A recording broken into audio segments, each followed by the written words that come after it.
let's get straight into this. What is it with people who hates boss fight? Yeah, let me give you for example what I played, AI Limit. You do know it cost me 20 times a failed attempt, and that's not even including boss fight, okay? And I'm not joking, it does. And I even lose count how many times I died, whether in AI Limit or Black Myth Wukong. You know, it's been a while since we dunked on Kotaku because, I mean, it's not exactly been relevant for quite a while, but however, with the gaming industry being the state that it's in, these journalists are doing what they can to try and maintain any sort of relevancy, and then they wonder why they're getting laid off in droves when they write articles like the one we're about to go over. So welcome back to Words of Paradise. I'm your host, Leon Idle, and yes, we are truly about to look at an article titled, "Could we be about to enter a skippable boss fight utopia?"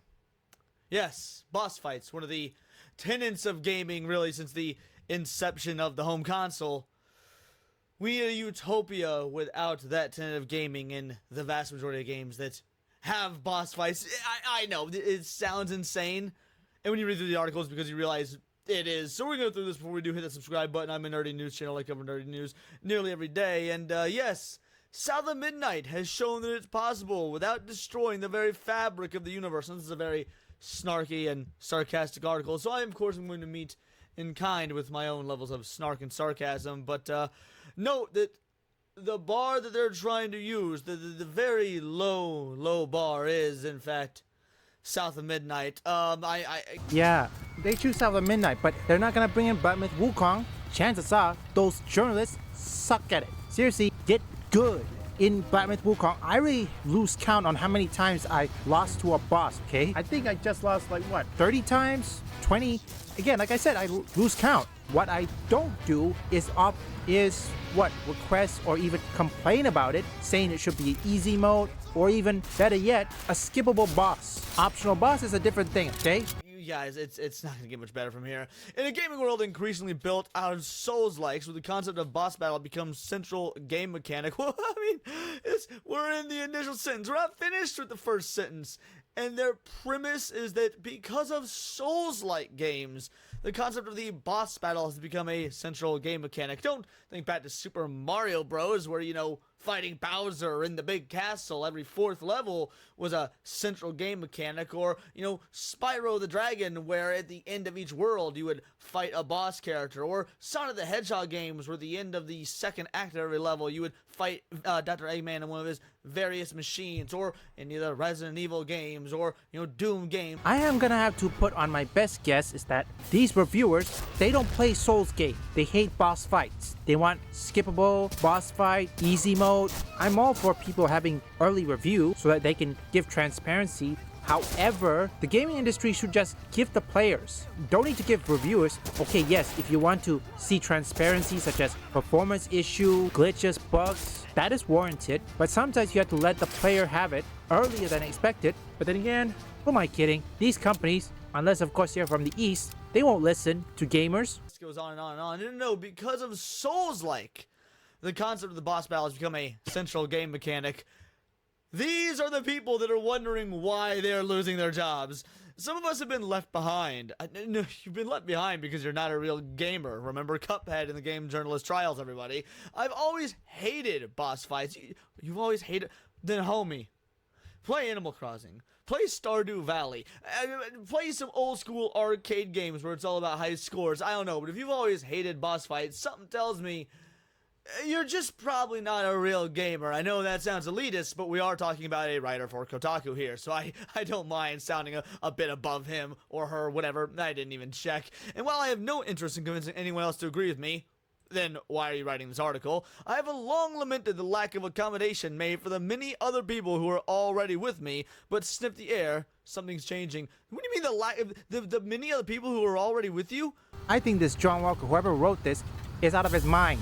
That's BS. Many other people who are with him, yeah, that's BS. If you put this guy in a game such as, what's the new one? Oh yeah, Claire Obscure Expedition 33. What are the chances of the Kotaku reviewer John Walker, cannot even make it in Claire Obscure Expedition 33? You think he can make it?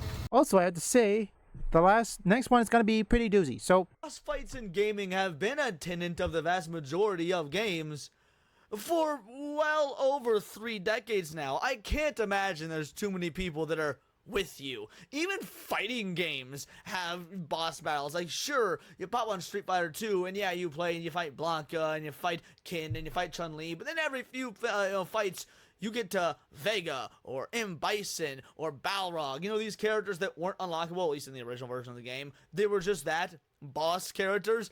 I recently loaded South of Midnight.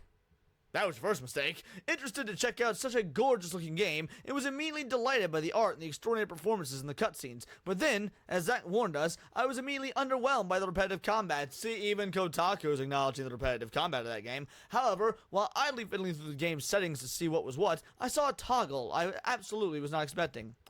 Boss skip option. Yes, for those of you that didn't know, because I'll be real, I didn't know, South of Midnight does in fact feature an option to skip boss fights. You know, one of the things that makes progression in the game and a sense of accomplishment and completion. Yeah, you can just skip it, because why play a video game anyway? Why choose to, you know, interact with this interactive medium and part of what the overall design was, if there's just a journalist option to skip it? Hypnotic, I don't know if you're watching this. Tell me something, Hypnotic, if you're watching this, did you know about this? The boss skip option? Look, I believe Hypnotic and Dark played South of Midnight. I don't know if they knew about the boss skip option. What about you guys? Do you know about this? If you skip a boss, unless of course it's optional, but if it's not, then why bother playing a game? That's not even a game anymore. It doesn't feel right without a boss. If there's just a journalist option to skip it. In 2017, I wrote one of the most controversial articles of my career, a career that you will not have much longer if things keep going the way they're going, a piece for which I received literal death threats alongside hundreds of more banal insults and wishes for my imminent demise. As someone battle-hardened by Gamergate, oh my dear Lord in heaven, he survived Gamergate. I mean, let's be real, Gamergate was practically the Holocaust. It takes quite a bit of scale of backlash to take me by surprise, and while I knew it would piss some people off, I didn't predict the volume. I wrote an article suggesting that boss fights should be skippable. Imagine my temerity. Yes, I didn't read this in 2017, or if I did, it's so long ago I blotted it from my memory, but it was retarded then, and it remains retarded today. There's so many games I've never seen the end of, but for YouTube, I suppose, because I just wasn't physically capable of completing the latter bosses. I'm gonna use an old gamer adage here. Git Good, scrub.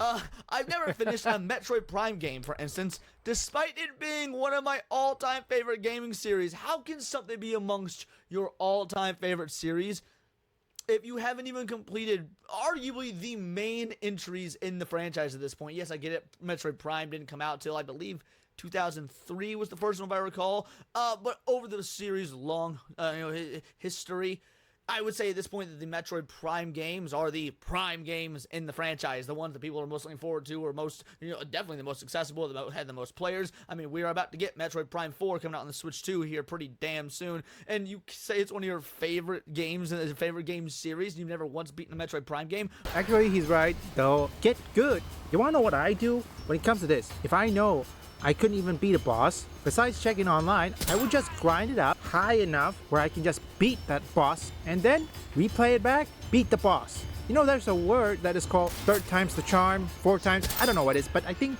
third time's the charm. I don't see something like this, okay? Bro, I beat the original Metroid Prime when I was in middle school, when the game came out. I mean, I would not dare say one of my favorite series has like a majority of mainline entries of which I haven't beat. Can you imagine me getting the Resident Evil tattoo I have and saying that I've never beaten the original Resident Evil games, or never beaten Resident Evil 4 or Code Veronica or 5 or whatever? Like, I can't actually even think off the top of my dome of a Resident Evil game I haven't beaten of all of them that I've played. There probably is 1 or 2 out there, but I can't think of any off the top of my head, because let's be real, there's a lot of games in those series. But same can be said for Sonic or Spyro or Legend of Zelda or even Smash Bros. If you can truly beat a Smash Bros. Game. I mean, I'm sorry, it just doesn't make sense to me to label something one of your favorite franchises of all time and you not have been able to complete any of the mainline games. Now, I understand not everybody can beat every game. Maybe there's some that are, but to have not beaten any of them? Like, You gotta be shitting me. There are other games I've been enjoying so much, but just had to abandon because every so often there'll be a difficulty spike out of such enormous disproportion that eventually I'd lose all will to try. I've ran into this. I think we've all ran into this. I remember Kingdom Hearts 2. I don't remember which boss it was. It may have been Sephiroth. Either way, I remember Kingdom Hearts 2. I remember Kingdom Hearts 2 as well. Sephiroth is the toughest. For me, Sephiroth is the toughest. Like I said, I don't even know how many times I lost to him. Just recently I found out that in Kingdom Hearts 2, the magic Reflect has the ability to defeat Sephiroth in seconds. It's an overpowered magic. I remember Kingdom Hearts 2. I don't remember which boss it was. It may have been Sephiroth. Either way, I remember Kingdom Hearts 2. I was getting my shit kicked in by a particular boss. Guess what I did? Decided to stop fighting the boss, go back and grind and level up, and then once I once I felt like I had reached the requirements necessary to try and take the boss on again, I did. And you want to know what I was able to do? Beat the fucking boss. And to be abundantly clear, this isn't just about my incompetence. Oh, honey. There are obviously a billion boss fights I've successfully completed, but almost none I've even vaguely enjoyed. Maybe, and this is just an astute assumption on behalf of but a humble YouTuber and gamer.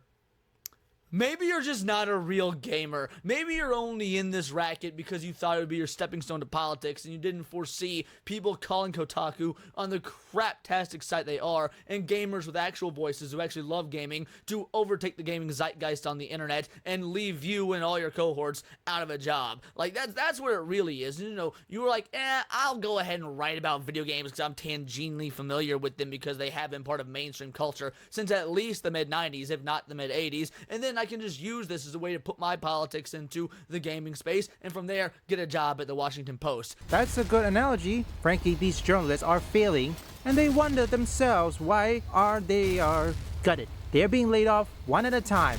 They thought that gamers were, or the games industry culture, is easy to infiltrate and easy to take control, which they seen firsthand that it wasn't. It failed, they failed, and now they're paying the price. F around and find out. Seriously, where did these people find these reviewers? That's what I want to know. Seriously, who hires somebody who hates difficulty spike? Or even better yet, who couldn't even finish Cuphead?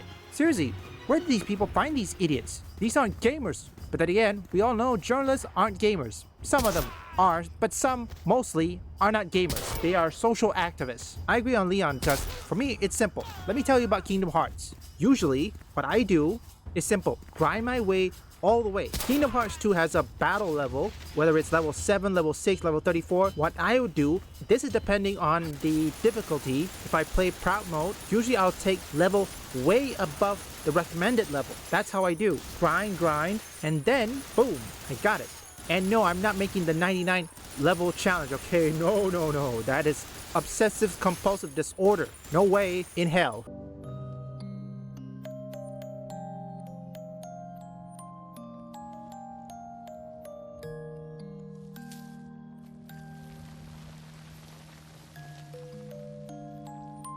Leave a like and subscribe if you want woke or anti-woke detected, or you just want to see me play games, or perhaps you like trending topics. Visit my second, third, and fourth channel up here or link in the description.